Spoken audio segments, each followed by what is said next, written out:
हैं।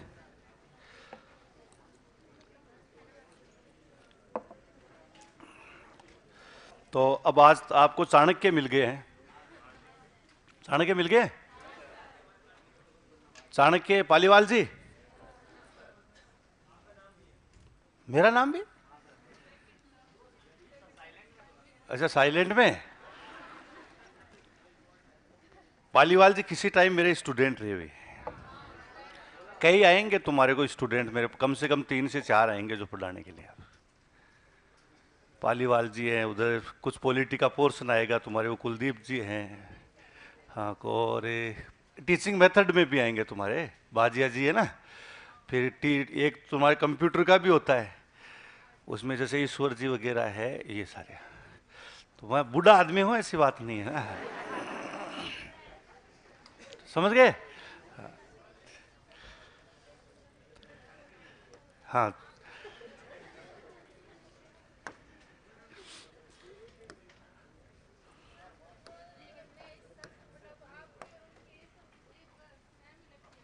किन की?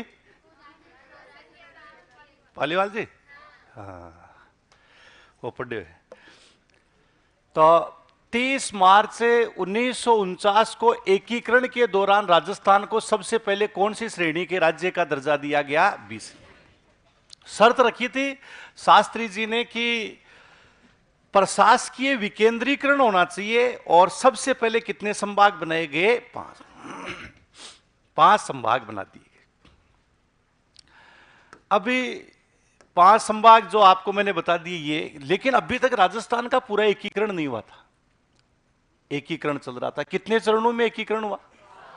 7 चरणों में एकीकरण। कि एक चरण में 9 करके कितने चरणों में होता है? 7। लास्ट में जैसा आपको मैं हम पहले भी बात करें, 1 नवंबर 1956 को अजमेर है, इसका एकीकरण। अजमेर क्या है कि ये पावरफुल था, शुरू से ही था ये, आज का नहीं है। कि क्योंकि एक तो बीच में था पहाड़ियों से घिरा हुआ मुगल काल, राजपूत काल, अंग्रेजों के शासन काल, सब में ही ये पावरफुल रहा, और ये बीच में था, ये विलय होने के लिए तैयार ही नहीं था। तो यहां बड़ा एक टेंशन था कि ये बीच में ही पाकिस्तान बन रहा है। हाँ, तो ये इसको मिलाना जरूरी था। तो साम दाम दंड भेद की नीति से 1 नवंबर 1956 को अजमेर है, यानी इसका क्या होता है? विलय। अजमेर की शर्त थी कि वो स्वतंत्र एक जिला होगा किसी, जैसे अब तक 25 जिले बना दिए गए थे राज्य में। कितने जिले? 25। कि उन 25 में से ये नहीं कि किसी भी जिले में ले जाकर के अजमेर को मिला दिया, तो अजमेर का तो नाम ही गायब। अजमेर तो एक उपखंड बन के रह जाएगा, तहसील बन के रह जाएगी। नहीं, कि ऐसा नहीं होगा। अजमेर को जिला बनाना पड़ेगा। माननी जरूरी थी ना, कोई इलाज नहीं था, बीच में पाकिस्तान हो रहा था ना। तो इसलिए इसको कौन सा जिला बनाया गया? 26। फिर एक शर्त और रख दी कि अजमेर को संभाग भी बनाना पड़ेगा। क्या बनाना पड़ेगा? अब तक कितने संभाग थे? इसलिए अजमेर को आपको क्या बनाना होगा? संभाग बनाना होगा। कि ठीक है, तेरी तो बात रखेंगे, लेकिन संभाग बनाना इतना आसान नहीं था, लंबी प्रोसेस थी। कि ठीक है बनाएंगे, तो क्या लंबी प्रोसेस है? जिस दिन आपकी प्रोसेस पूरी हो जाएगी उस दिन आ जाना, उस दिन ही मिलेंगे क्या? फिर हाँ, क्या नहीं तो आज तो सीख करते हैं तेरा का। तो इसलिए इसके साथ यानी ये हाँ की गई कि बिल्कुल तेरे को संभाग भी बनाएंगे और जिला। जिला तो इसको 26वां बना दिया गया। और इसी समय एक संभाग था जयपुर संभाग। इस जयपुर संभाग का नाम अजमेर संभाग कर दिया गया कि ये संभाग बन गया, तेरा नाम नहीं मिटने देंगे। जयपुर संभाग बनाया नहीं गया है, क्या किया गया? जयपुर संभाग का नाम क्या कर दिया गया? अजमेर संभाग। और खुश करने के लिए कई काम करने पड़े, एक काम नहीं है।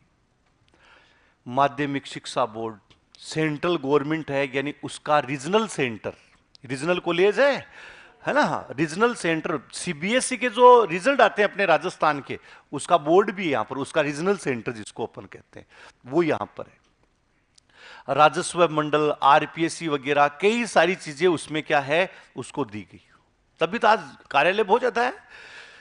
अजमेर। तो ऐसा करके जयपुर संभाग का नाम क्या कर दिया गया? अजमेर। सुखाड़िया जी ये सारी देख ही रहे थे प्रोसेस। सुखाड़िया जिनका एक बार तो मिल जा, बाद में देखते हैं क्या है।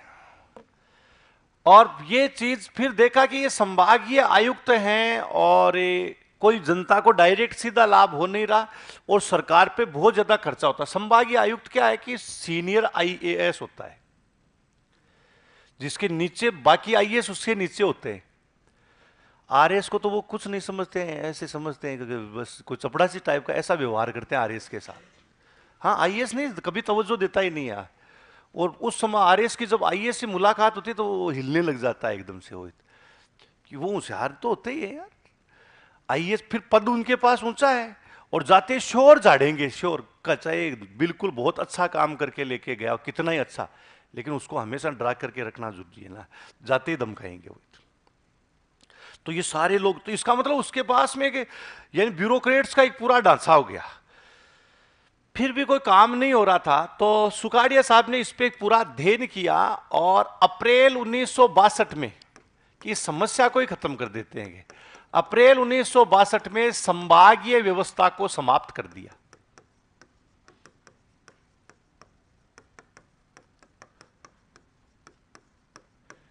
मैं 24 अप्रैल 1962, अप्रैल 1962 अपन लिखते हैं। संभागीय व्यवस्था को समाप्त किसने किया? मोहनलाल सुखाड़िया, जिसको सुखाड़िया सरकार कहते हैं। आधुनिक राजस्थान के निर्माता। अब तक इनका रिकॉर्ड नहीं टूटा है मुख्यमंत्री का। सबसे लंबे कार्यकाल तक क्या रहे हैं ये?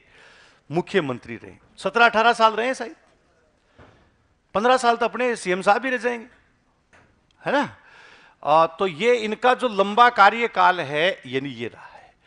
तो ये इनको आधुनिक राजस्थान का निर्माता भी कहा। और जब तक ये सत्ता में रहे तब तक इन्होंने संभागीय व्यवस्था को समाप्त कर ही रखा, वापस शुरू नहीं किया।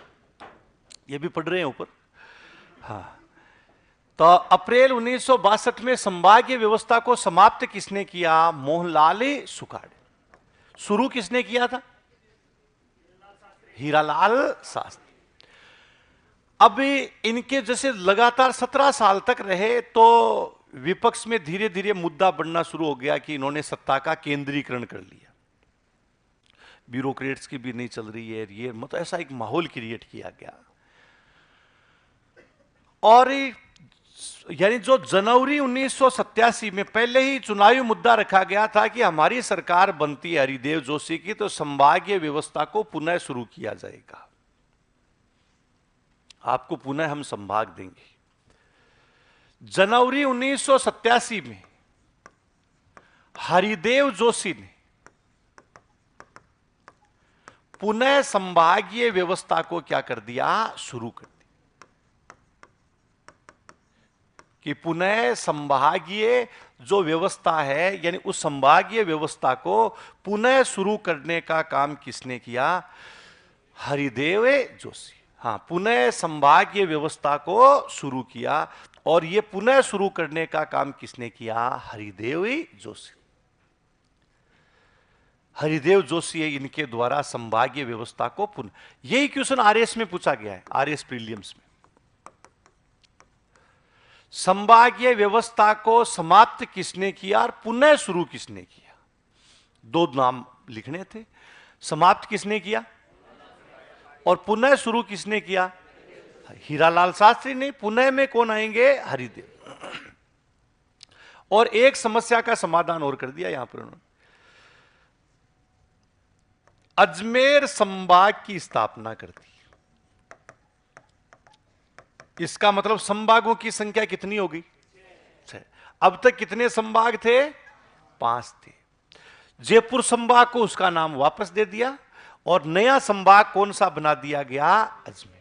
पिछली बार अधीनस्थ बोर्ड ने क्वेश्चन पूछा था अजमेर संभाग की स्थापना कब हुई, तो स्थापना वो ये जनवरी 1987।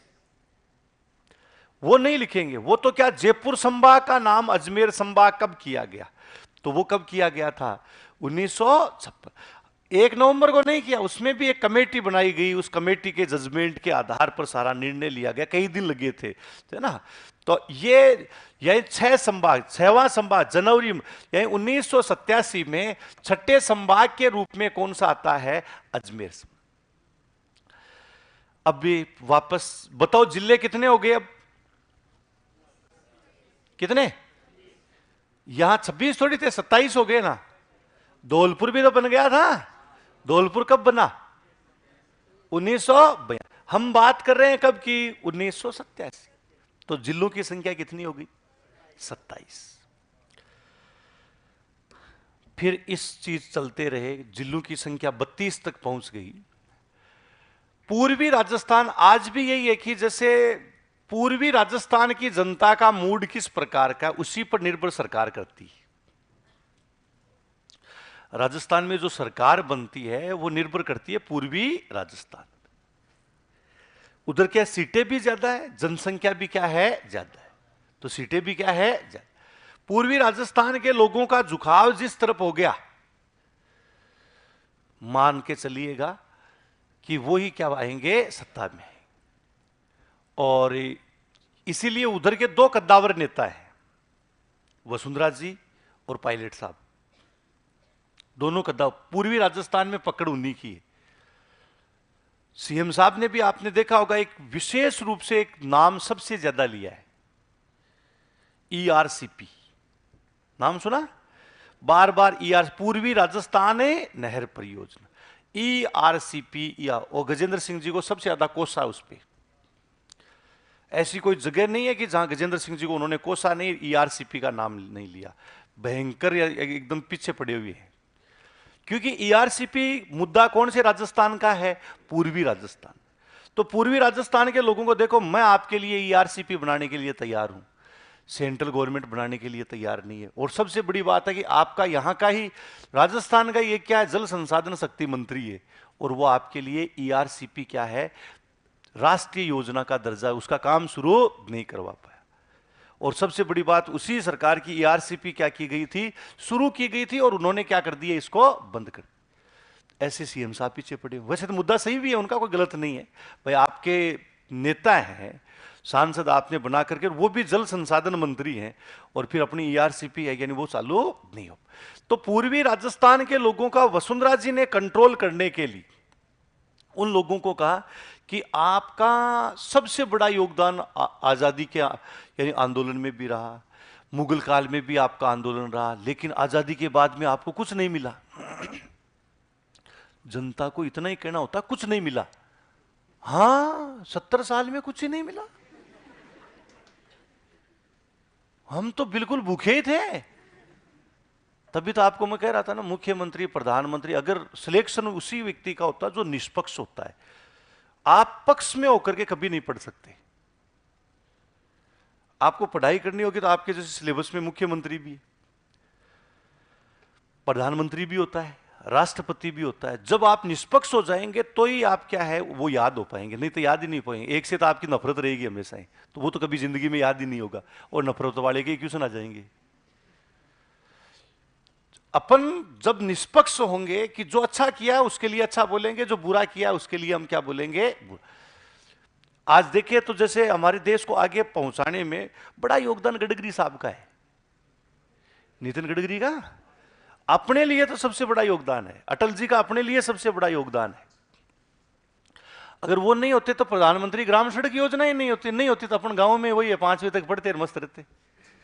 हाँ, छोरियों के लिए घरवाले यही कहते हैं कि 5वीं तक पढ़ लेगी, लेटर आएगी तो पढ़ लेगी, वापस दे देगी वो जवाब, बस इतना ही रह पाते। बस 8वीं तक पढ़ते तो वो अटल जी ने काम किया ना। गडकरी साहब उस समय भी परिवहन मंत्री थे, जोड़ा उसमें। तो जिसने काम किया उसके लिए काम करना पड़ेगा ना, कहना पड़ेगा, वो है ना। तो ये निष्पक्ष रूप में आप कह सकते हैं, वो है। तो वसुंधरा जी ने भी क्या है कि पूर्वी राजस्थान के लोगों के लिए क्या है कि यानी काम किया, और पूर्वी राजस्थान में यह विशेष रूप से क्या है कि पूर्वी राजस्थान के जो लोग हैं उनको कहा कि आपको कुछ नहीं मिला। तो लोगों ने कहा हाँ नहीं मिला, तो क्या आप क्या दोगे? कि माते संभाग दूंगी तुम्हें। उन्होंने सोचा संभाग देते पता नहीं क्या हो जाएगा, कोई बड़ा हो जाएगा, हम तो क्या से क्या हो जाएंगे। हाँ, और मैडम ने जो वादा किया वो किया। 4 जून 2005 को आते ही उन्होंने क्या है, भरतपुर संभाग की घोषणा कर दी। कौन सा संभाग बना दिया? भरतपुर संभाग किसने बनाया? वसुंधरा जी ने काम किया, ऐसी बात नहीं है, कई इनके काम बहुत अच्छे हुए हैं। तो वसुंधरा जी है, यानी उनके द्वारा 4 जून 2005 को कौन सा संभाग बना दिया आता है? भरतपुर। संभागों की संख्या कितनी होगी? 7। जिलों की संख्या 32, इस समय 32 ही है। इसके ये 7 संभाग थे। इसके बाद 7 अगस्त 2023 को वर्तमान मुख्यमंत्री कौन है? हाँ, जो अशोक जी है, यानी इनके द्वारा 3 संभाग और बना दिए गए। कहानी तो पूरी पहले बता दी तारीख है आपको कब का, लेकिन ये विधिवत रूप से 3 और कौन से बना दिए आते हैं? पाली, सीकर और कौन सा? बांसवाड़ा। इस प्रकार से संभागों की संख्या कितनी हो गई? 10। जिले कितने हो गए? 50। संभागीय ढांचा भी बदल गया है, केवल एक संभाग में परिवर्तन नहीं हुआ, कोटा संभाग। कोटा संभाग पहले 4 जिलों वाला था, आज भी 4 जिलों, वही जिले हैं, बाकी सबके जिलों में क्या हो गया? परिवर्तन हो गया। इस प्रकार संभागों की संख्या है वो हम कहेंगे कि कितनी होगी? 10, और जिले कितने हो गए? 50। तो ये संभागीय व्यवस्था है, यानी यहां से शुरुआत होती है। तो सबसे पहले 30 मार्च 1949 को एकीकरण के दौरान कौन सी श्रेणी के राज्य का दर्जा दिया आता है? मनोनीत मुख्यमंत्री किसको बनाया गया? और इन्होंने प्रशासकीय विकेंद्रीकरण के लिए सबसे पहले कितने संभाग बनाए? कितने बनाए? यानी 5 संभाग बनाए। तो लिखिए आप, डॉक्टर श्रेष्ठी कह रहे हैं कि लंबे समय के मुख्यमंत्री कौन है? लंबे समय के मोहनलाल सुखाड़ी। हाँ, सुखाड़िया जी हैं ये। तो लिखिएगा आप, कभी भी आप जब भी पढ़ते हो तो दूसरों की भावनाओं में आकर के किसी भी नेता को गाली नहीं निकालनी चाहिए।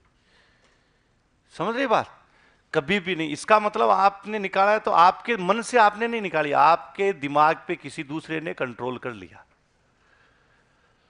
कब्जे में ले लिया, आपको पता ही नहीं चला। आपको क्या है, कठपुतली बना चुका है। आपको खुद को अब समझ है अपने में, खुद में, कि मुझे क्या करना है क्या नहीं करना है। वोट वाली बात भी वही है, आपकी समझ है, दबाव भी किसी में नहीं है, अपनी समझ के हिसाब से क्या है देना चाहिए। घरवाले किसी को दे, आपको कौन अच्छा लग रहा है किस हिसाब का, ये तो अपनी खुद की बुद्धि को विकसित करना है। ये नहीं कि दोस्त ने कह दिया ऐसा, दोस्त को कह दे हाँ बिल्कुल तो कह रहा वैसा ही करेंगे। सुनो सबकी, करो मन की, है ना ये। तो लिखिएगा आप, सर्वप्रथम 30 मार्च 1949 को, सर्वप्रथम 30 मार्च से 1949 को एकीकरण के दौरान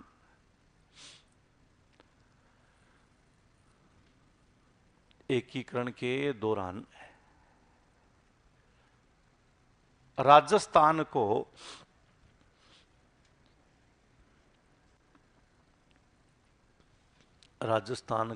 बी श्रेणी के राज्य का, बी श्रेणी के राज्य का दर्जा दिया।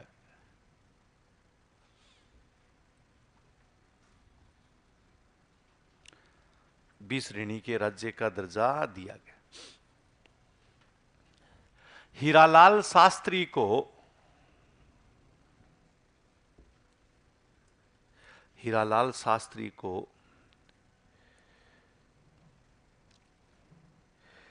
मनोनीत मुख्यमंत्री, मनोनीत मुख्यमंत्री बनाया गया।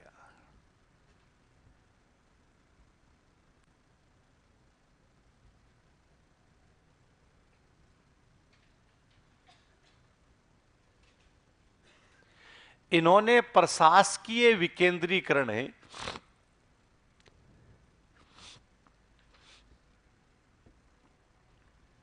इन्होंने प्रशासकीय विकेंद्रीकरण के लिए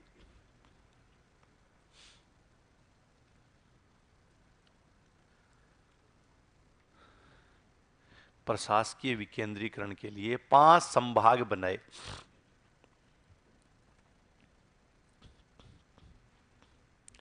पांच संभागे बनाए। पांचों नाम लिख लो, जयपुर, जोधपुर, उदयपुर।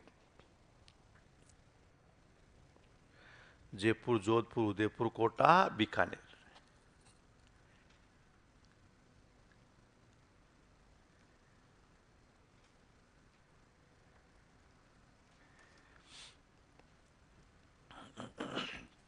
कि जयपुर, जोधपुर, उदयपुर, कोटा, बीकानेर।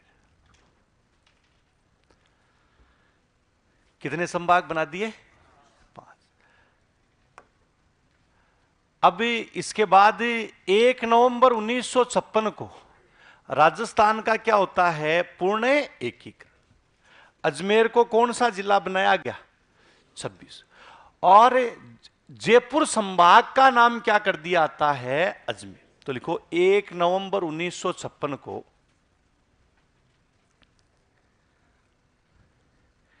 1 नवंबर 1956 को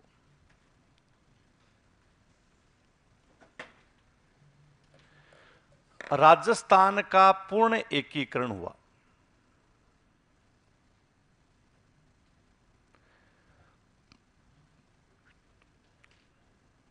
पूर्ण एकीकरण हुआ। अजमेर को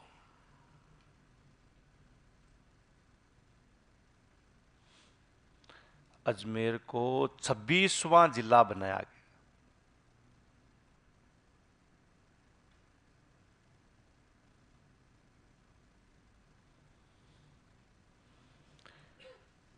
कि अजमेर को कौन सा जिला बनाया आता है? यही 26वां जिला बनाया गया। और इस समय आपको ध्यान रखना है कि जयपुर संभाग का नाम क्या किया आता है? अजमेर। तो लिखो जयपुर संभाग का नाम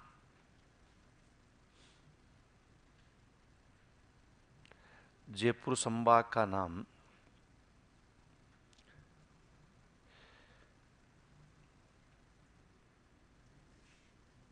अजमेर संभाग किया गया।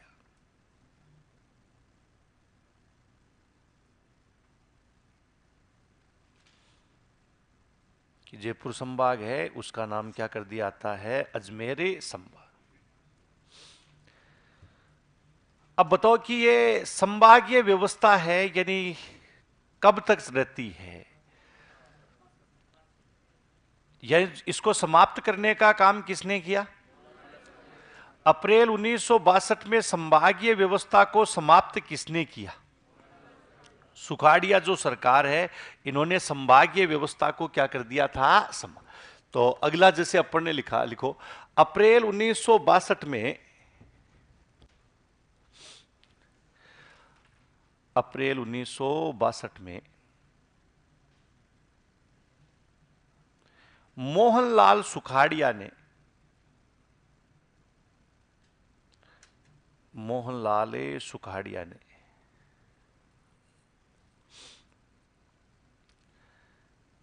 संभागीय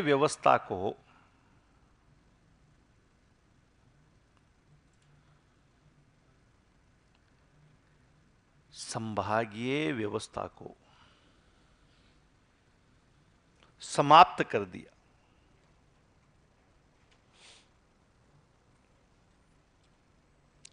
संभागीय व्यवस्था को क्या कर दिया था? समाप्त।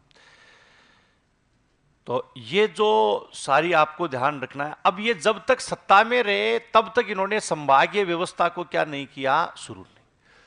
मतलब जो अजमेर को संभाग नहीं बनाया गया, जयपुर संभाग का नाम ही क्या किया गया? अजमेर।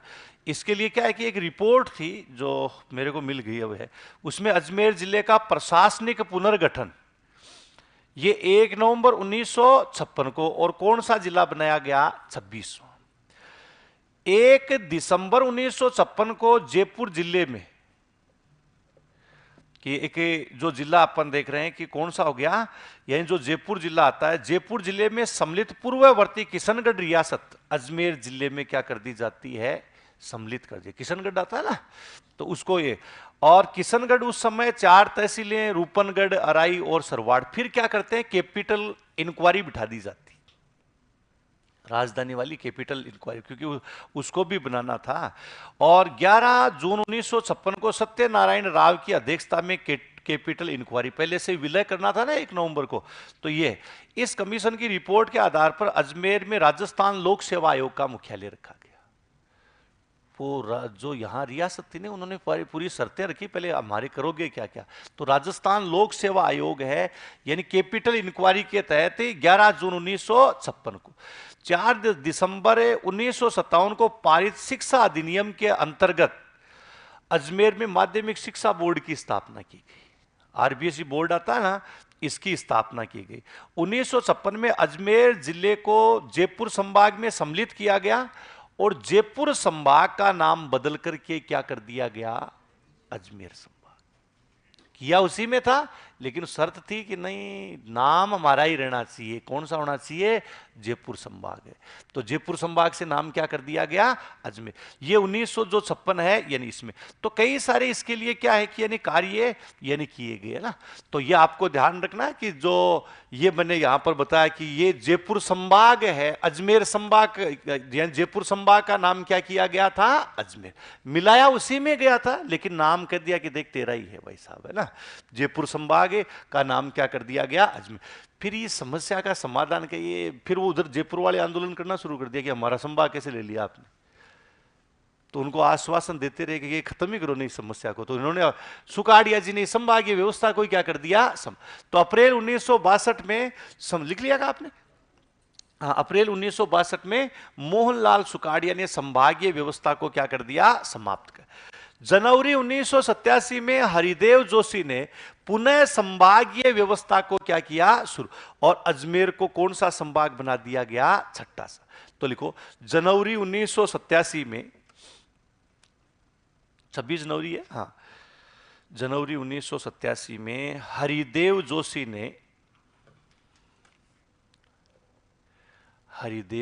ने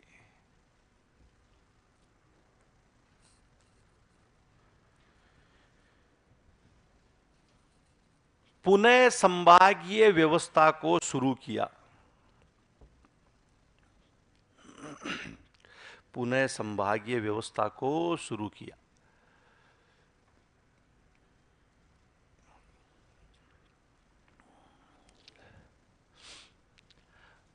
अजमेर को 6ठा संभाग, अजमेर को 6ठा संभाग बना दिया गया।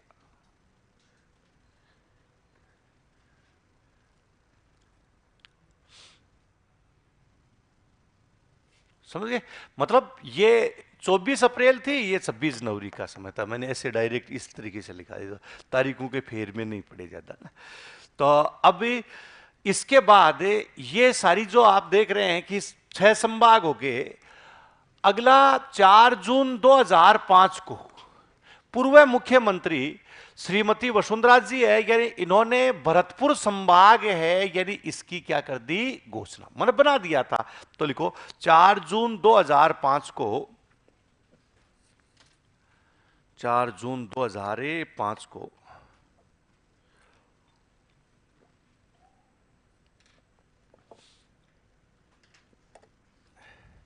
पूर्व मुख्यमंत्री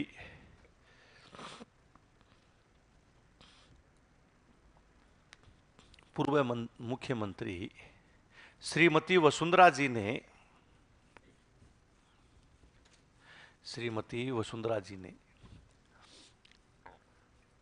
भरतपुर संभाग की घोषणा की।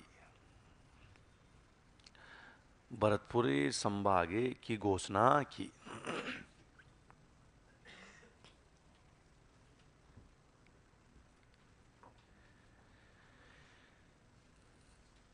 7 अगस्त 2023 को,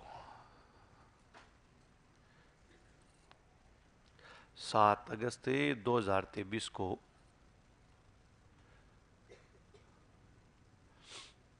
वर्तमान मुख्यमंत्री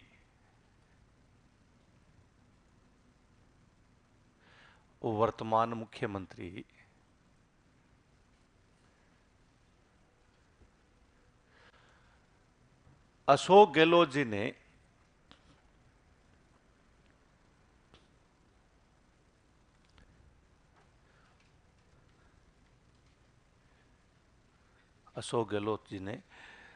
पाली, सीकर, बांसवाड़ा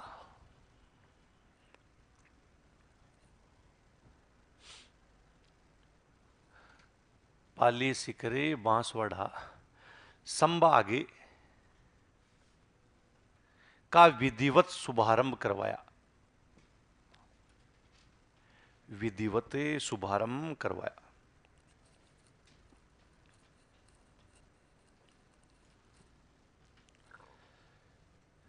कि विधिवत क्या करवा दिया? शुभारंभ।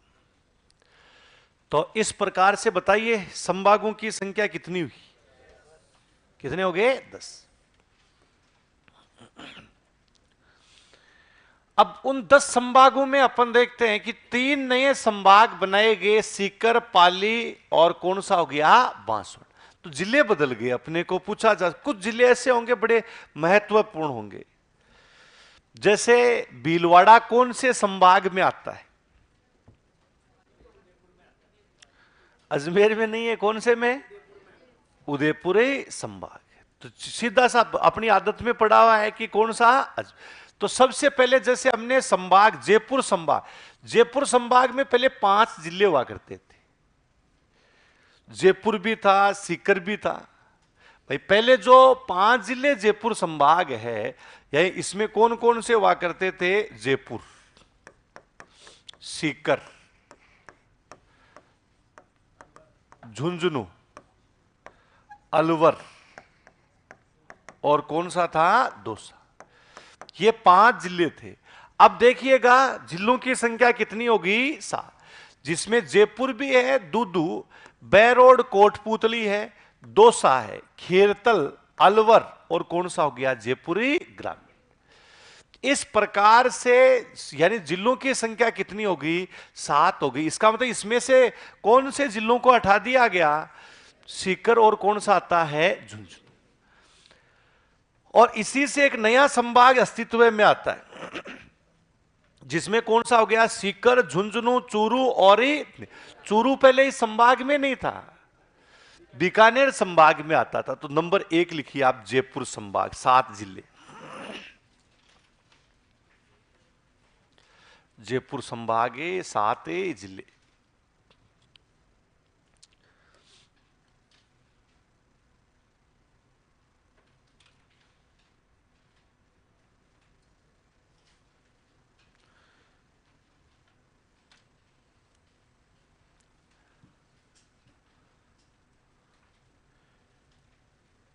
कि जयपुर संभाग है, इसमें जिलों की संख्या कितनी आती है? 7।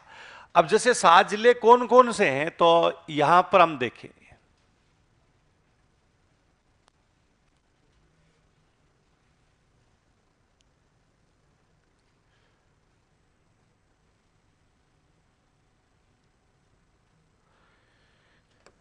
कि 7 जिले जो आएंगे, नंबर 1 सबसे पहले बताइए कौन सा हो गया?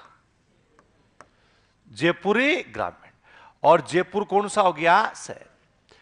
इसके साथ में ही दूसरा आपको यह ध्यान रखना है कि और जो जिला आ रहा है यानी कौन कौन से हैं, तो इसी में जैसे, चलो इसमें अपन लिख नहीं पाएंगे, बहुत छोटा है ये, इसी में आपको दिखा देता हूं।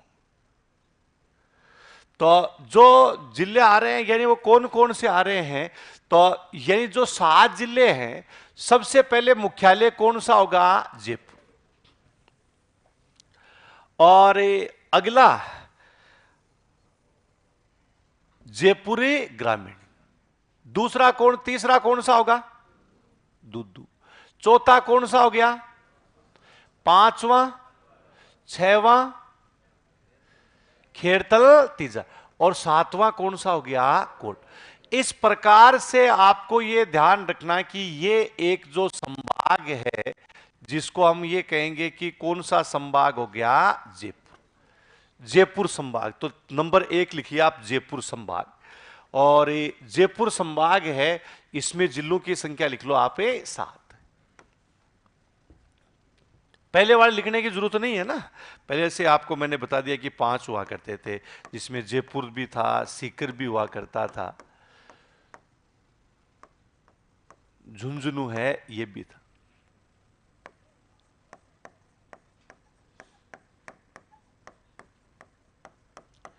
ये पूर्ववर्ती स्थिति में था।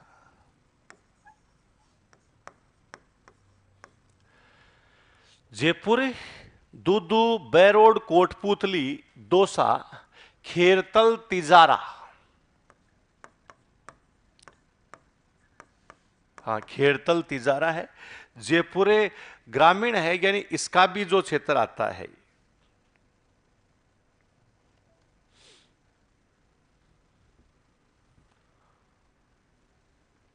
अलवर जयपुर ग्रामीण।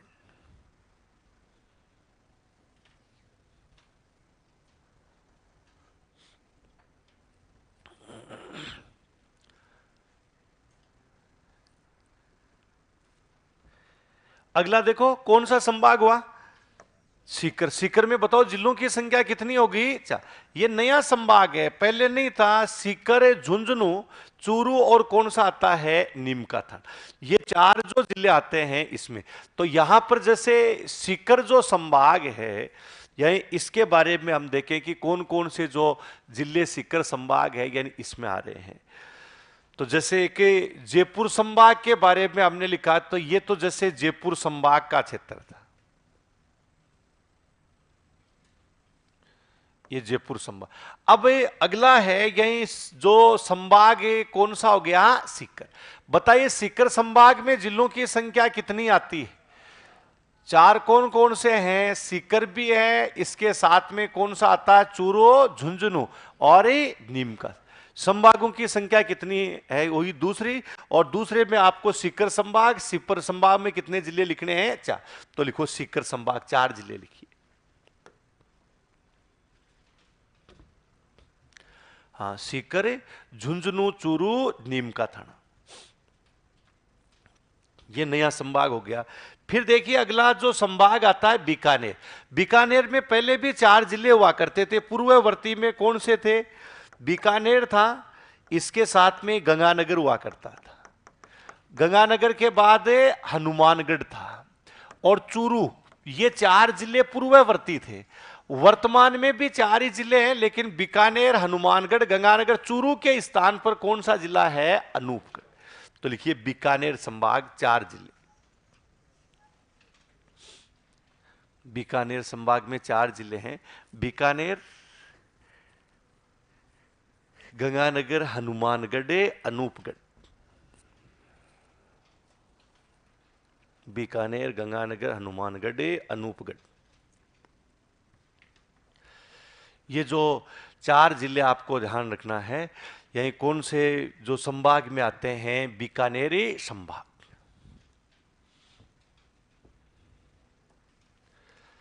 ठीक है।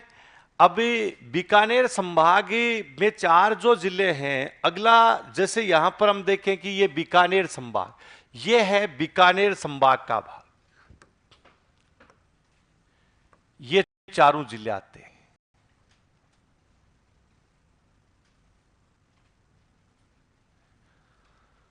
बीकानेर संभाग हो गया। अभी बीकानेर संभाग के बाद अगला जो संभाग है, यानी ये हम देखें कि जो नेक्स्ट हमारा जो संभाग आता है, यानी कौन सा हो गया, अजमेर। अजमेर संभाग में पहले 4 ही जिले थे। 4 कौन कौन से आते थे, अजमेर, नागौर, भीलवाड़ा और कौन सा था, टोंक। अब देखिएगा अजमेर संभाग में जिलों की संख्या कितनी हो गई है, 7, जिसमें अजमेर, ब्यावर, केकड़ी, टोंक, नागौर, डीडवाना, कुचामन और शाहपुरा। भीलवाड़ा से जो अलग हुआ है, शाहपुरा कौन से संभाग में आता है, तो शाहपुरा कौन से संभाग में हो गया, अजमेर संभाग। तो अजमेर संभाग में लिखिएगा आप 7 जिले। हाँ, अजमेर संभाग है, इसमें जिलों की संख्या कितनी होगी, 7। अजमेर, ब्यावर, केकड़ी, अजमेर, ब्यावर, केकड़ी, टोंक,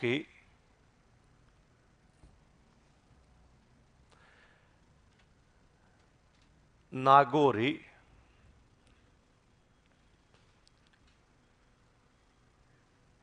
डीडवाना, कुचामन, डीडवाना, कुचामन, शाहपुरा।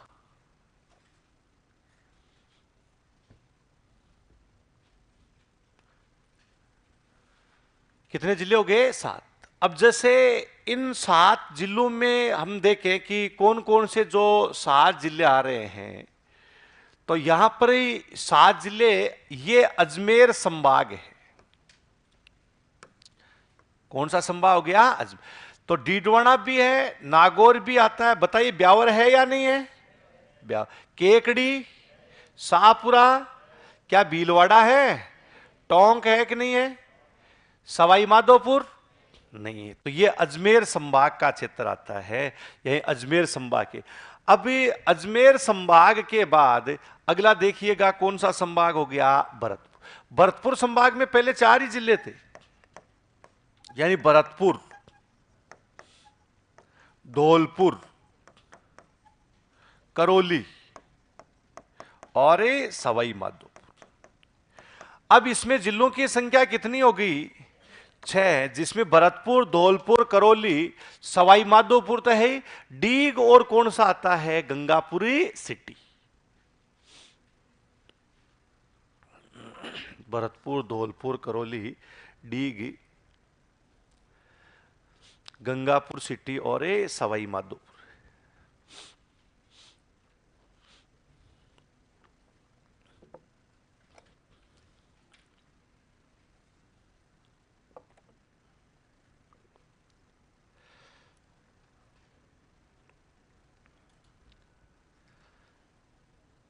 भरतपुर, धौलपुर, करौली, डी, गंगापुर सिटी और कौन सा आता है? सवाई माधोपुर।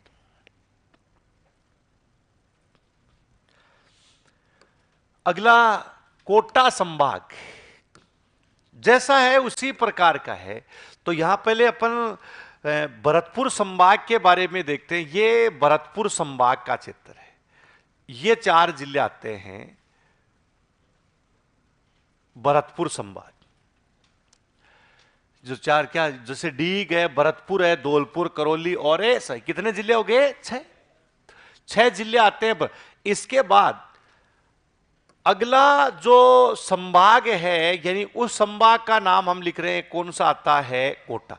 बताइए कोटा संभाग में जिलों की संख्या कितनी आती है? कि 4 जिले हैं, यानी वो कौन से संभाग में आते हैं? यानी कोटा संभाग है, उस कोटा संभाग में जिलों की संख्या कितनी आती है? 4। तो लिखिए आप कोटा संभाग। हाँ, कोटा संभाग, कोटा, बूंदी, बारा, झालावाड़।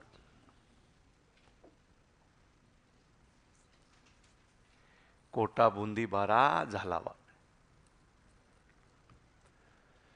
4 लिख लिया ना? हाँ, तो ये कोटा जो संभाग है इसे।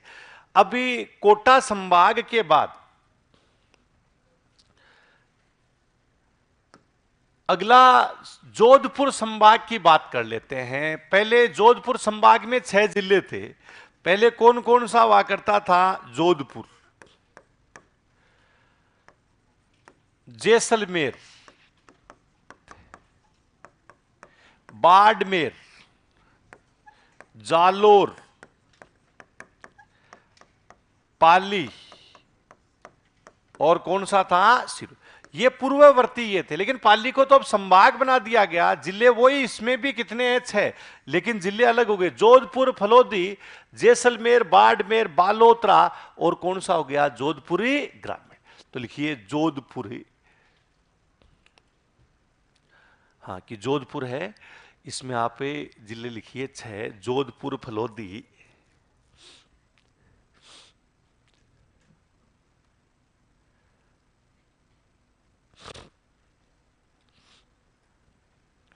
जोधपुर, फलोदी, जैसलमेर, बाड़मेर, बालोतरा,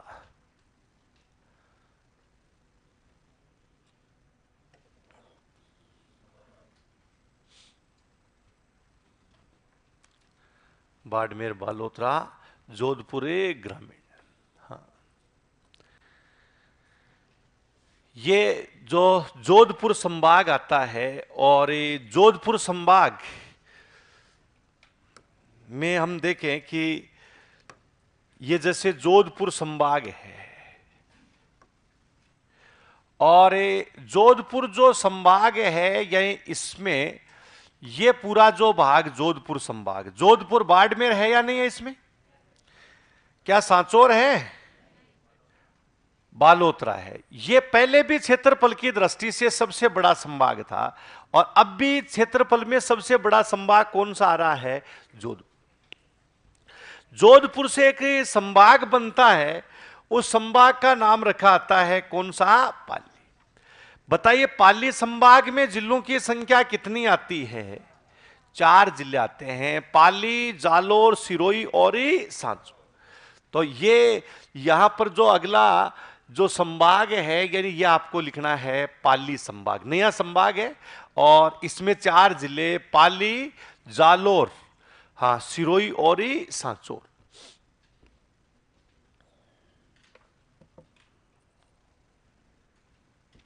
पाली, जालोर, सांचौर, सिरोही।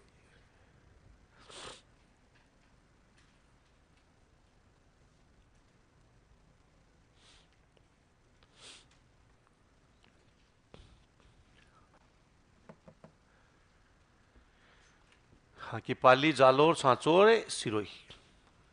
इसके बाद अगला संभाग कौन सा आता है? उदयपुर। उदयपुर में पहले 6 जिले हुआ करते थे, जिसमें उदयपुर भी था, डूंगरपुर, बांसवाड़ा, प्रतापगढ़, चित्तौड़गढ़, और कौन सा था? राजसमंद। इस प्रकार के जिले हुआ करते थे, लेकिन वर्तमान में आपको ध्यान रखना है, इसमें जिलों की संख्या कितनी आती है? 5। 5 कौन से? उदयपुर, चित्तौड़गढ़, भीलवाड़ा, राजसमंद और सलूम्बर।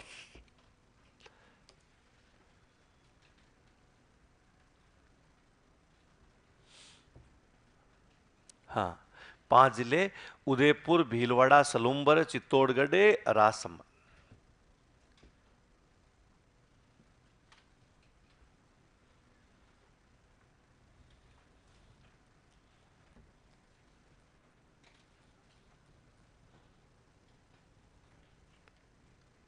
लिख लिया? अब जैसे ये उदयपुर संभाग, ये उदयपुर जो संभाग का क्षेत्र है,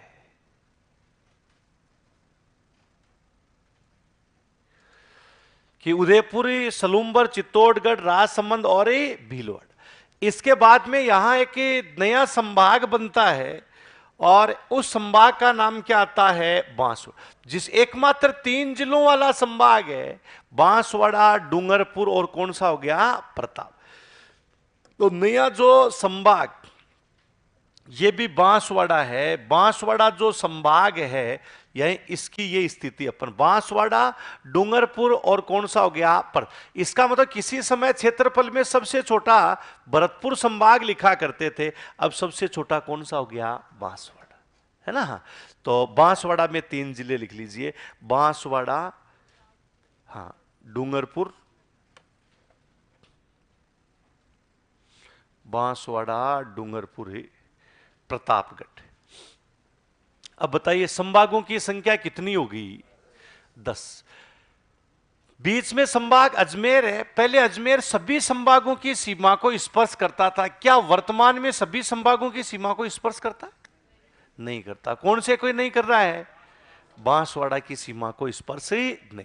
हाँ, उत्तर में स्थित पूर्व, पश्चिम, ये सारी जो संभागीय व्यवस्था है, तो इसमें अपने को ध्यान रखना है जिलों का जो गठन किस प्रकार से, कैसे, यानी इनका जो गठन किया गया है। तो ये हमारे राजस्थान में कितने संभाग हो गए? 10 संभाग है, और 10 संभाग के साथ ही जिलों की संख्या कितनी है? यही 50 जिले आते हैं। 10 संभाग हैं और 50 जिले होंगे। तो ये हमारा जो राजस्थान का भौगोलिक स्थिति विस्तार है और जो प्रशासनिक इकाइयां हैं, फिलहाल इनमें क्या है कि इस तरह की स्थिति है। आगे हो सकता है इनमें कोई ज्यादा परिवर्तन नहीं, लेकिन आंशिक परिवर्तन कुछ किया जा सकता है, ज्यादा नहीं, कोई बाई चांस कोई आंशिक परिवर्तन, क्योंकि अभी चल रही है पूरी प्रोसेस, है ना। विधिवत स्थापना दिवस ही बना है, लेकिन कई बार कई एसडीएम को और तहसीलदारों के भी दिक्कत हो रही कि मैं कौन से के क्षेत्र में, जैसे तुम में से भी कईयों की दिक्कत हो रही है कि सर मैं कौन से जिले में हूं, पता ही नहीं चल पा रहा है ना, कईयों की ऐसी स्थिति हो रही है। तो वही बात है। हाँ, जैसे अभी एक बच्चा पूछ रहा था कि सर ये कोई कौन सा मेवल, क्या पता कौन सा गांव, लिख रहा था कि ये सर बताओ ये चूरू, ये क्या जयपुर में है, दुद्दू में है, वो उस गांव का है, वो तनाव में आ रहा है कि मैं दुद्दू में हूँ जयपुर में हूँ के तो हो जाता है कई बार।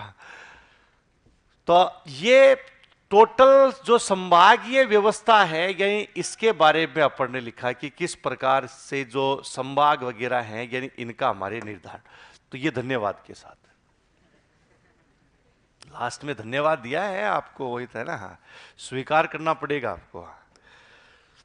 अब धन्यवाद के बाद एक सीट खाली इसीलिए छोड़ी गई थी कि इसमें हम और कुछ लिख सकते हैं, धन्यवाद आगे भी किसका सकते हैं। हाँ, ये सरकार की सीट है, अपनी तो अब आएगी नई सीट, ये अपने वाली है, ये सरकारी सीट है, खाली छोड़ी गई है। बीच में दिख रही है तुम्हें थोड़ी सी लाइन, हाँ, ये धन्यवाद के बाद की है, ये धन्यवाद और धन्यवाद के बाद में ये है, वही था। अब इसके, हाँ, इसके बाद अगला जो हमारा टॉपिक होगा, बताओ कौन सा होगा? राजस्थान का भौतिकी प्रदेश, है ना। तो भौतिक प्रदेश है, यही इसके बारे में अपन जो स्थलाकृतिक स्वरूप जिसको अपन लिखते हैं, जिसमें कई सारी जो स्थितियां हमें पढ़नी है, जैसे राजस्थान का भौतिक स्वरूप लिख देते हैं अपन।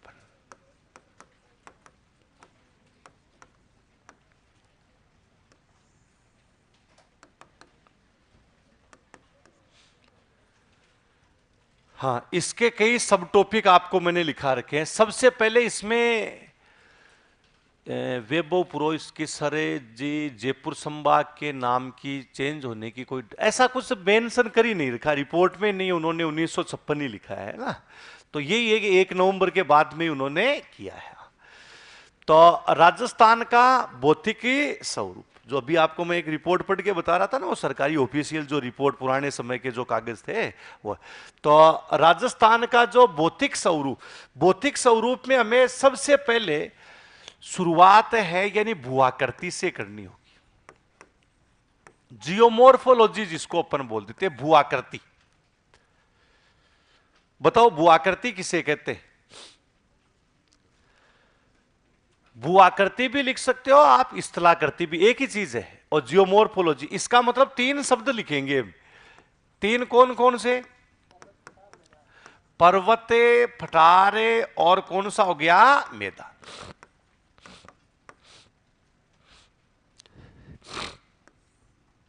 कि पर्वत, पठार और मैदान, इसको भूआकृति कहते हैं। अब बताओ हमारे राजस्थान में पर्वत है या नहीं?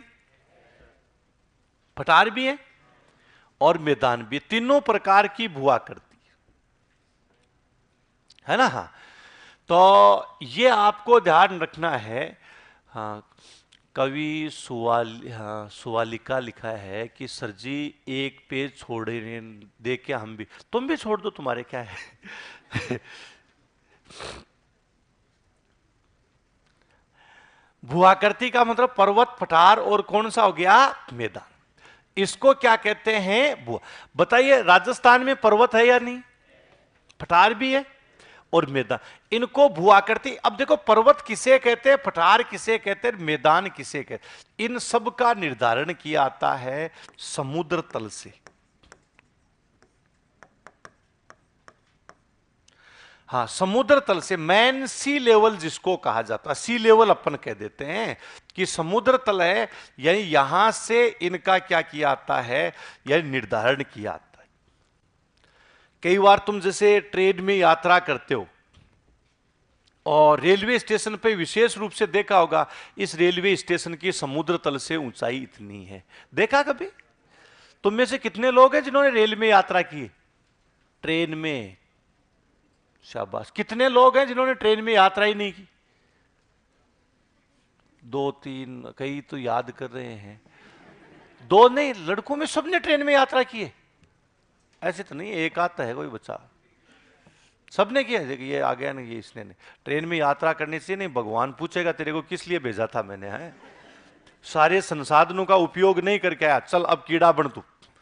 हाँ, ट्रेन में यात्रा करने का सफर बड़ा शानदार होता है। यात्रा करनी चाहिए ट्रेन में, वही था ना, सबसे सुंदर यात्रा है वही था ना।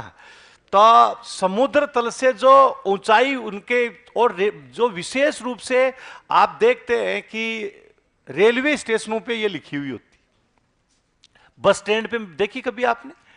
एयरपोर्ट पे आप में से कोई गए होंगे बाई चांस, 99% ऐसे नहीं गए होंगे। हाँ, तो एयरपोर्ट पे भी ऐसी नहीं लिखी हुई होती। रेलवे स्टेशन है यानी इसी पे लिखी हुई होती है, जरूरी है वो लिख करके, क्योंकि आपको ये भी ध्यान है कि लोग आत्महत्या करते हैं तो कई बार ट्रैक के आगे कूद जाते हैं। तो वो जो पायलट, लोको पायलट होता है, उसको कोई मतलब नहीं आ रहा है तो आने दीजिए। सही, सामने भैंस आ गई तो भैंस की भी एक, भैंस की 4 भैंस हो जाएगी वही तो। हाँ, कट गई, उससे तो कटती है वो फास्ट, एकदम से इमरजेंसी ब्रेक नहीं लगाए जा सकते। इमरजेंसी ब्रेक लगाने से दिक्कत होती है कि पीछे के जो रेल के जो डिब्बे होते हैं ना, वो हो सकता है कि इंजन से भी आगे चले जाएं। वो बहुत कंट्रोल मरेगा, श्योर आ गया तो कोई इलाज नहीं है। इमरजेंसी ब्रेक भी लगाएगा तो वो एक साथ नहीं लगाएगा, उसको एक साथ लगाए तो गोल हो जाती है ट्रेन, वही था ना। अब समुद्र उसी पे क्यों लिखा हुआ होता है कि इसके पीछे ये ध्यान रखना है कि जैसे रेलगाड़ियां होती है लंबी दूरियां तय करती, छोटी दूरी तय नहीं करती है, और वो पर्वत, पठार, मैदान सब जगह यानी उनकी ट्रैक बिछाए हुए होते हैं। और आपको ध्यान है कि जैसे ये इंजन आगे आगे उसमें इंजन होता है, और जिससे वो बात है धुआं वगैरह निकाल, पीछे उसके डिब्बे जुड़े हुए है ना, वो जो सारे के सारे ऐसे डिब्बे हैं, खूब लंबा ये जो ट्रेनें होती है। अब इनका पूरा जो खींचने का काम कौन कर रहा है, यानी जो इंजन है यही खींचने का काम करेगा। अब ट्रेन की पटरियां हैं, पर्वतों पर भी है, पठार पे भी है और मैदान पे भी है, और सारे प्रदेशों की ऊंचाई क्या नहीं होती है, समान नहीं होती है। इसलिए इस इंजन पे निर्भर करेगा कि उसको कितनी शक्ति लगानी है। जैसे मान लीजिएगा कि ट्रेन की जो पटरियां हैं ये इस प्रकार से चलते चलते ये आ गई, फिर इस तरीके से आ गई। अब ये अपनी स्पीड के अकॉर्डिंग चल रहा है, तो अब एकदम से उसको टीला, ट्रेन की पटरियों पे टीला देखा कभी आपने? दिखा कभी ऐसे पटरी दिखी आपको कभी? इस तरह घूमी हुई दिख जाएगी आपको, लेकिन ऐसे नहीं दिख, लेकिन ये इंजन पे प्रभाव पड़ता है। तो इसलिए हर रेलवे स्टेशन आता है, जैसे ऊंचाई आएगी तो उससे पहले ही यहां पर इंजन के सामने, यानी इसी तरफ जिस तरफ लोको पायलट बेटा, पीले अक्षरों के अंदर लिखा हुआ होता है समुद्र तल से ऊंचाई कितने मीटर होगी? 300। इसका मतलब वो पहले 150 से 200 के बीच, अब 300 मीटर आएगी। इस ऊंचाई को देख करके ही इंजन की गति क्या कर देगा? बढ़ा देगा। अगर गति नहीं बढ़ाएगा तो ये बीच में ही लटक जाएगी, हाँ, यही छुक छुक छुक छुक करती रहेगी। हाँ, अब मान लीजिए कि ये ट्रेन यहां पर आ गई और स्पीड वही चल रही है, यानी यहां पर ट्रेन आ, अब आगे बताइए क्या है? ढाल है। अगर जिस स्पीड से आ रही है अगर उसी स्पीड से चलेगी तो क्या स्थिति होगी? वो रेल वाले, वो पीछे वाले डिब्बे इसके ऊपर से आके गिरेगी। इसलिए अब यानी यहां जैसे आ गया और यहां पर पहले लिख दिया गया समुद्र तल से ऊंचाई कितने मीटर है? 200। वो ट्रेन के इंजन को क्या कर लेगा? कंट्रोल। इसलिए पूरे ट्रैक पे देखना जगह जगह छोटे छोटे पत्थरों पे भी 200, 300, 400, 150 ऐसे हर जगह, बड़े स्टेशन पे तो बड़ी है ही है, इसके अलावा जगह जगह वो लिखी हुई, उसी के अकॉर्डिंग चलेगा। अब उसको इंजन को क्या करना है? नियंत्रित करना है। इसलिए उस पे क्या है, यानी ये ऊंचाइयां लिखी हुई होती। जितने भी रेल के जो हादसे होते हैं, दुर्घटनाएं होती है, ये इसी लापरवाही की वजह से होती है। समुद्र तल से ऊंचाई का ध्यान नहीं दिया तब भी फिर जांच कमेटी बिठा दी जाती है, पूरा उस ट्रैक का अवलोकन किया जाता है कि कहां ट्रेन किस स्पीड से चल रही थी और कहां पर इस आदमी ने नियंत्रण किया है, कहां पर नियंत्रण नहीं किया। वो ही नहीं है, इसके साथ में ट्रेनों पे वो पावड़ा कुदाली लिए हुए घूमते रहते हैं, है ना, जो उनको कौन से मेन बोलते हैं। तो हाँ, तो वो भी क्या, उनके भी हो सकता है कि कई बार ट्रैक को उन्होंने चेंज नहीं किया हो। ये इसलिए होता है इंजन की शक्ति को केंद्रित करने, नियंत्रित करने। ये रेलवे स्टेशन पर लिखी हुई बसें तो छोटी सी होती है, तो उसको तो वही बात है, वही गियर चेंज किया और बूम चढ़ा देगा वही। इसका कोई गियर थोड़ी उखाड़ना थोड़ी है गियर। हाँ, पीछे कितनी बसें लगी हुई है पता है ना। हाँ, ये दूसरा आपको ध्यान होना चाहिए कि जो ट्रेन का डिब्बा है, ये उस ट्रेन के डिब्बे में आपको ध्यान होना चाहिए पीछे क्रॉस लगा हुआ होता है। देखा कभी? पीछे पीछे का जो डिब्बा होता है उसके क्या लगा हुआ होता है, कईयों में बड़ा क्रॉस होता है तो कईयों में छोटा क्रॉस। इतना छोटा भी नहीं होता लेकिन आसानी से वो क्या होता है, दिख जाता है। वो क्रॉस क्यों लगाया जाता है? वो इसलिए लगाया जाता है कि बिल्कुल ट्रेन सकुशल सारे डिब्बों को लेकर के जा रही है। वो एक ही डिब्बे के होता है, सबसे पीछे वाले के क्रॉस होता है, सारे डिब्बों के क्रॉस नहीं लगा। अगर ये क्रॉस नहीं है, इसका मतलब पीछे छोड़िए ही दो चार डिब्बे। हाँ, पीछे वो फीलिंग ले रहे हैं कि चल रहे हैं। हाँ,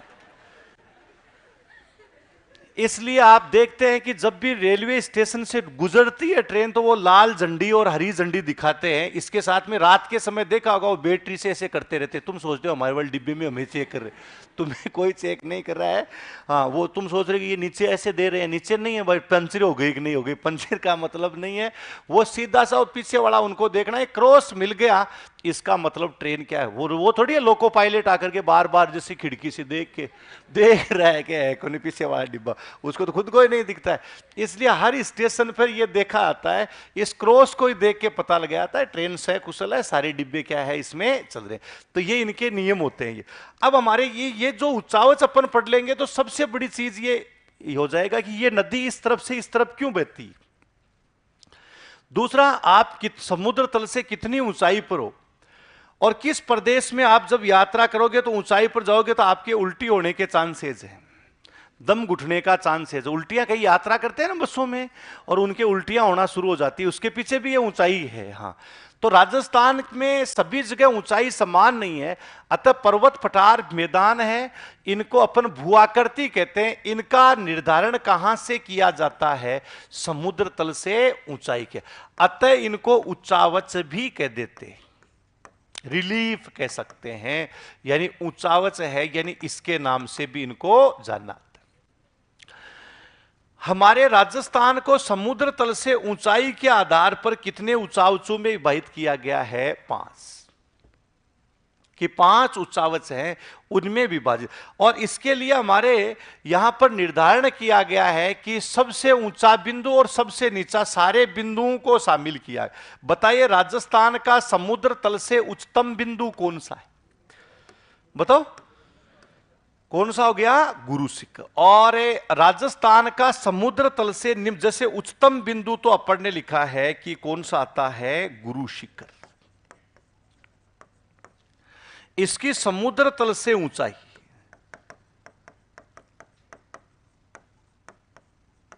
1722 मीटर है।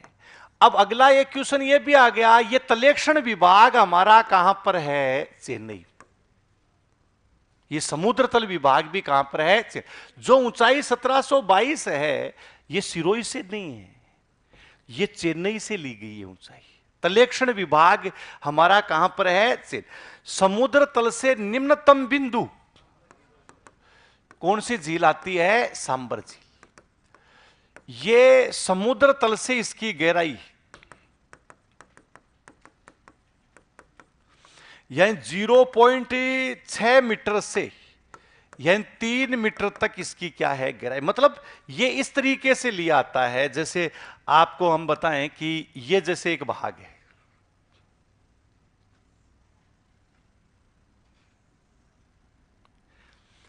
ये पूरा जैसे हमने भाग है हमारे राजस्थान है, यानी इसमें हमने लिया।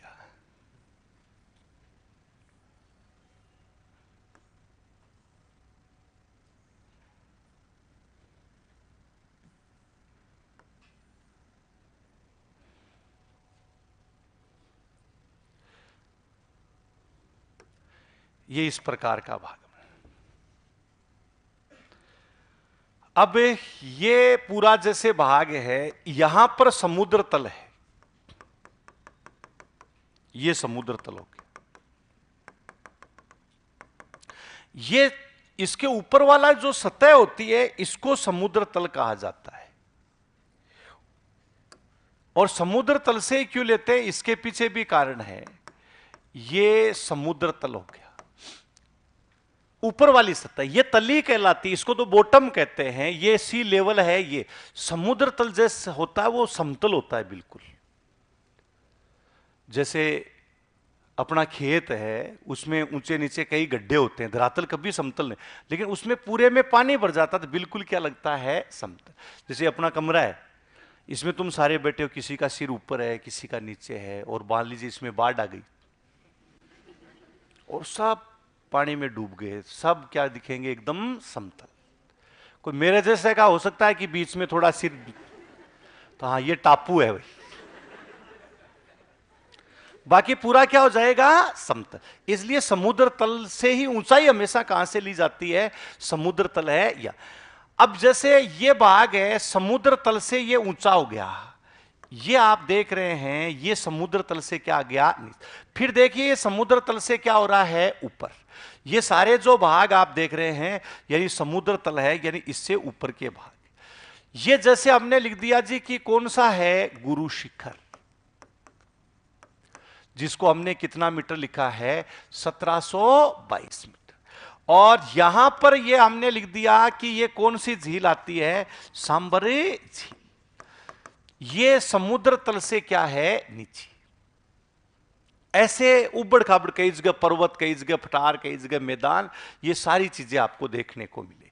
सब इसका मतलब ये जो ऊंचाई ली जाती है चेन्नई से, हमारा समुद्र तल विभाग, तलेक्षण विभाग, यानी जिसको हम कहते हैं समुद्र तल विभाग, कहां पर है, चेन्नई। अब तुम सोच रहे सर चेन्नई से ऊंचाई उतनी दूर से, इसका फित्ता कहां लगाया, वो लगाया है तो बीच में हमारे जैसे कोई पहुंचे नहीं, कैंची लेकर के फित्ता काट, क्यों भारत में तो यही होता है। हाँ, जैसे पता चला कि टेलीफोन लाइन, पहले टेलीफोन की लाइनें हुआ करती थी, केबल बिछा करके जाते थे, तो पता चला कि दिन में बिछा करके रात में लोग निकाल के ले गए केबल को, खंबा ही उखाड़ के ले जाते थे, लेते रहे नहीं। और पता चला गांव में सोलर पैनल वाली जो क्या लगाई है, लाइटें लगाई है, तो कोई किसी का मौका लगा लाइट निकाल के ले गया, किसी का मौका लगा बैटरी निकाल के ले गया, कोई क्या। लेकिन अब धीरे धीरे कम हो रहा है, लोगों में समझदारी आ रही है ना। पहले यही था कि सरकार का मतलब क्या पता किसकी है, जो ले गया वो ले गया। अब लोगों में थोड़ी समझ में आ रही। रोडवेज की बसों में बैठते थे, सीट फाड़ देते थे, बड़ा स्वाद आता था, नाम लिख दिया करते थे उस। अब नहीं कर रहे हैं, कम कर रहे हैं ना, लोग करते रहे हैं लेकिन बहुत क्या हो गया, कम। इसका मतलब जागरूकता, समझदारी तो आ रही है ना। हर कहीं थूक दिया करते थे, अब सफाई में भी थोड़ा सा क्या आ रहा है, जागरूकता। तो ऐसे वो फिते से नहीं मापा जाता। आप देखते हैं अपना जैसे घर होता है, मकान अपन बनाते हैं, जब थड़ी रखते हैं दरवाजा, तो जो कारीगर होता है वो सड़क से, रास्ते से ऊपर रखता है कि नीचे रखता है। इसके लिए क्या करता है, उसकी एक पाइप होती है उसके पास, लेवल बोलते हैं उसको, लेवल पाइप, उसमें पानी डालता है और उसको बार बार ऐसे लगा करके देखता, हाँ ये यहां पर है, और फिर कहता था यहां थड़ी सड़क से 2 मीटर ऊपर है, या 1 फुट है, 2 हाथ 3 हाथ ऐसे ऊपर ले ले, लेवल होता है। जबकि सड़क होती है कहीं दूर, वो कोई वो पाइप बिछा के थोड़ी लाता है वहां पर, उसको उसी से आइडिया हो जाता है कि हाँ पर ये इतनी ऊंची। ऐसा ही एक यंत्र होता है, अगर आपने कभी भूगोल पढ़ी है, प्रैक्टिकल, आजकल प्रैक्टिकल होते नहीं है एजुकेशन में, इतना फर्जीवाड़ा हो गया जिसकी कोई हद ही नहीं। फाइलें न तो तुम बनाना चाहते हो, बीएड बीएसटीसी भी करते हो, तुम सेटिंग करते हो सबसे पहले, कितने रुपए लेगा बोल, सौदा करते हो अगले से, शिक्षा का सौदा।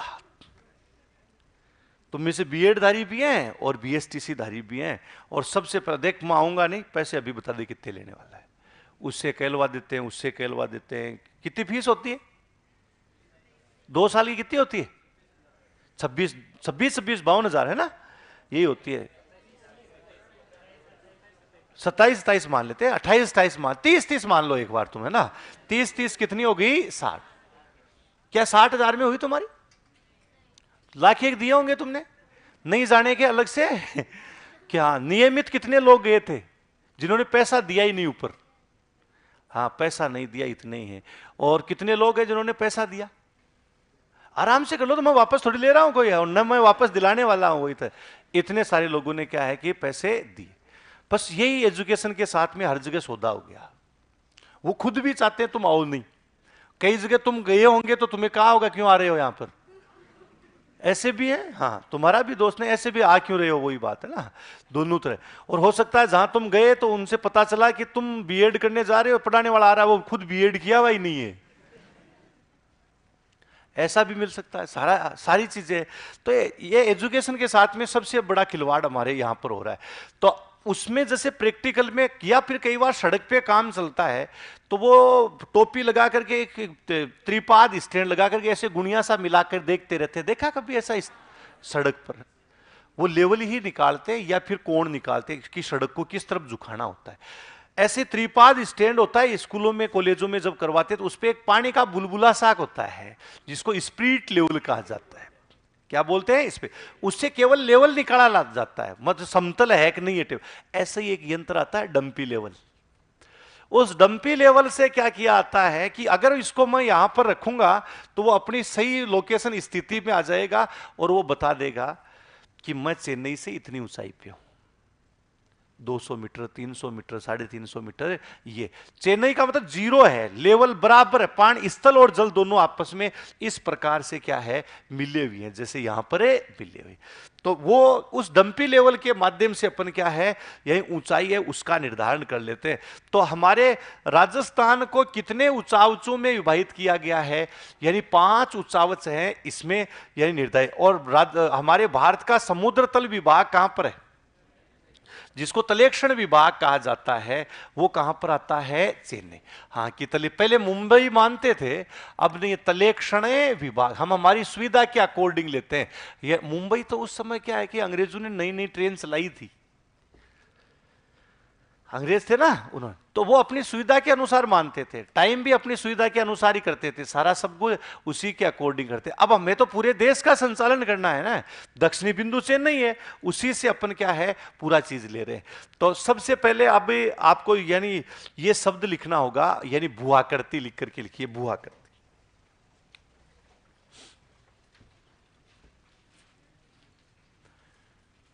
भूआकृति में लिखो पर्वत, पठार और मैदान को, पर्वते, पठार और मैदान को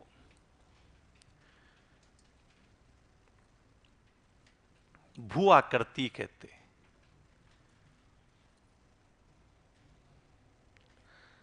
पर्वत, पठार, मैदान को भूआकृति कहते हैं।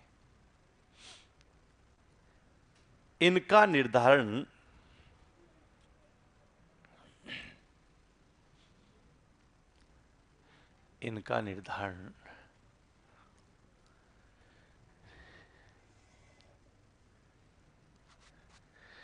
समुद्र तल से ऊंचाई के आधार पर ही,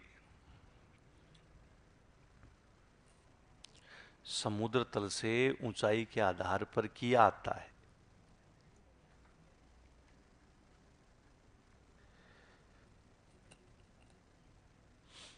समुद्र तल से ऊंचाई के आधार पर ही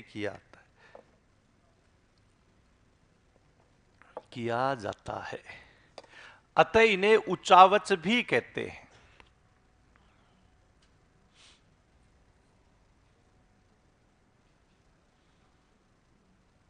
उच्चावच भी कहते हैं।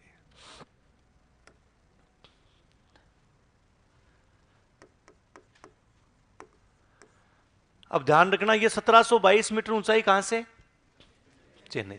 तो नोट लगा करके ये एक लाइन लिख लीजिए यहां पे, भारत का तलेक्षण विभाग,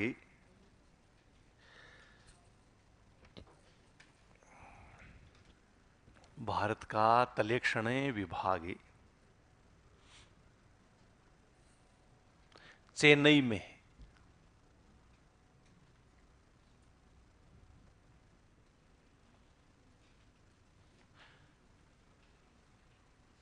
अब बताओ राजस्थान का समुद्र तल से उच्चतम बिंदु कौन सा है? गुरु शिखर। और निम्नतम बिंदु सांबर। अब इसके बीच में मतलब राजस्थान कितनी कितनी ऊंचाई पर स्थित है ये देखना होगा। कौन सा जिला कितनी, ये क्षेत्रफल नहीं होगा कि कितना प्रतिशत भाग 300 मीटर से अधिक ऊंचा है, कितना 600 मीटर से अधिक, कितना 900 मीटर से अधिक ऊंचा है। राजस्थान में अधिकतम इससे ऊंचा तो कोई भाग ही नहीं है क्या? हाँ, तो राजस्थान का समुद्र तल से सबसे ऊंचा बिंदु कौन सा हो गया? गुरु। और समुद्र तल से निम्नतम बिंदु साम। इन दोनों को आधार बनाते हुए राजस्थान को समुद्र तल से ऊंचाई के आधार पर कितने ऊंचाऊ में विभाजित किया गया है, यानी 5 ऊंचा। तो एक लाइन लिखिए, राजस्थान का समुद्र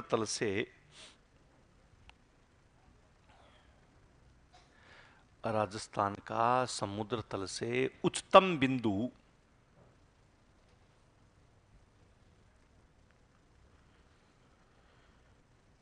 गुरु शिखर है। उच्चतम बिंदु गुरु शिखरे है। हाँ, समुद्र तल से ऊंचाई कितनी होगी? 1722। समुद्र तल से होती है, धरातल से नहीं होती है ना। उच्चतम बिंदु गुरु शिखर। और समुद्र तल से निम्नतम बिंदु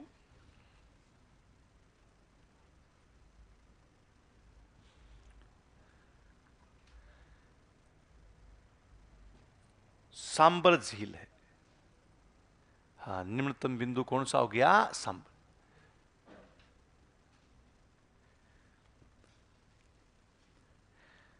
अब इन दोनों को आधार बनाते हुए बताइए राजस्थान को कितने ऊंचाऊ में विभाजित किया गया है? हाँ, तो लिखो, इन दोनों को आधार बनाते हुए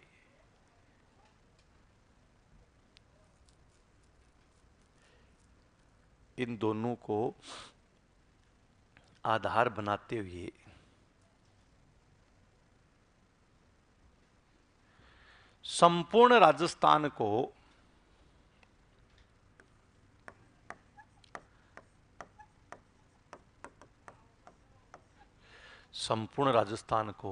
5 ऊंचावचों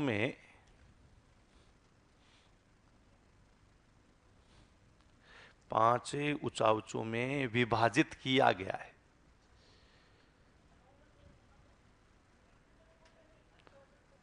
संपूर्ण राजस्थान को 5 ऊंचावचों में विभाजित किया गया। अब वो 5 ऊंचावच अपन देखते हैं, लेकिन उससे पहले हमें थोड़ा सा ये भी पता होना चाहिए कि पर्वत पठार किसे कहते हैं, किस प्रकार मैदान।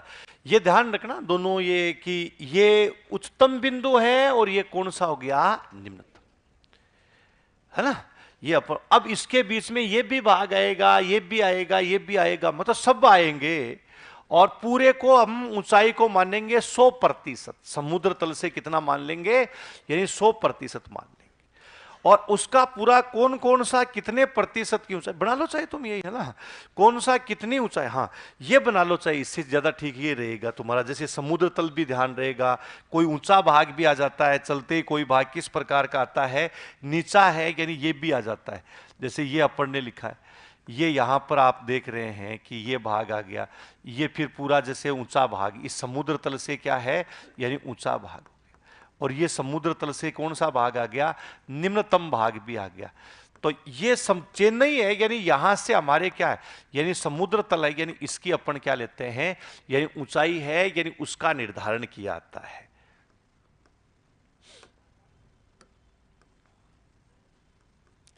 हाँ, ये 1722 मीटर, मतलब समुद्र तल से उच्चतम बिंदु, और इसकी जैसे समुद्र तल से निम्नतम बिंदु, यह इसकी गहराई है समुद्र तल से 0.6 मीटर से, यानी 3 मीटर, कई जगह 2 मीटर, कई जगह 3 मीटर, है ना। ले अधिकतम 3 मीटर तक इसकी, मतलब इससे ये इतना नीचे आ जाता है। ये समुद्र तल से कौन सा बिंदु आ जाता है, यानी निम्नतम बिंदु।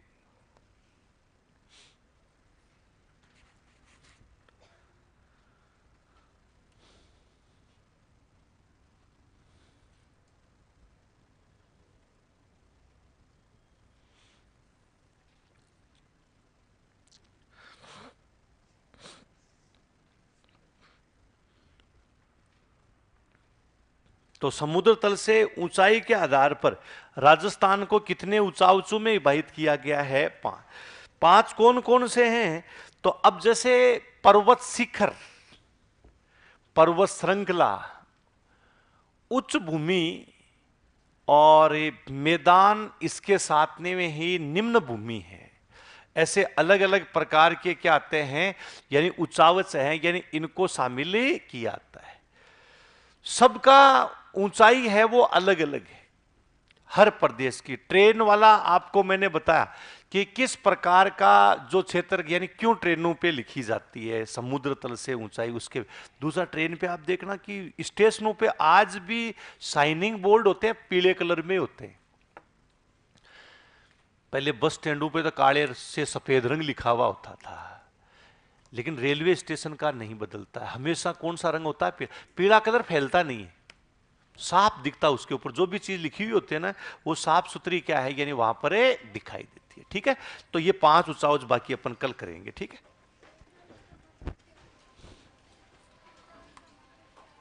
क्या चीज?